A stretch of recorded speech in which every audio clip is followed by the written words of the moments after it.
Imbestigahan ng SHED Commission on Higher Education ang isang pribadong kolehiyo na nagsagawa ng isang out-of-town activity na walang kaukulaan o manong paganda at nagdulot ng panganib sa mga estudyante nito. Si Christian Vascones sa sentro ng balita.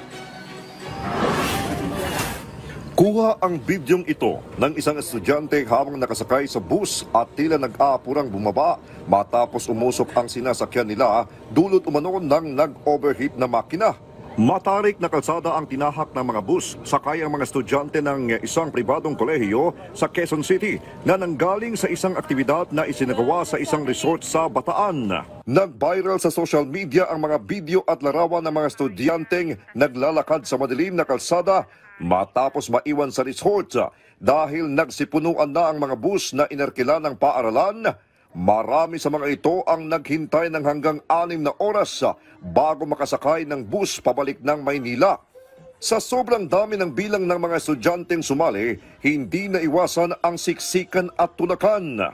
May ilan pang nahimatay habang ang iba naman ay nagkasugat-sugat ang paa sa mahabang oras na paglalakad.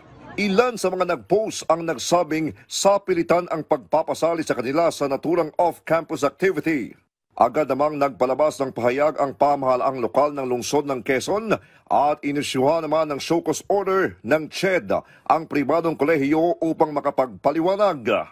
Iginiit ng SHED chairperson na si Dr. Prospero E. Rivera III, hindi otorisado ang ginawang aktibidad na ito sa labas ng campus at walang isinumiteng mga dokumento ang paaralan.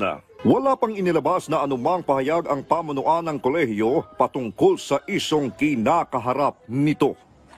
Christian Vascones para sa Pambansang TV sa Bagong Pilipinas.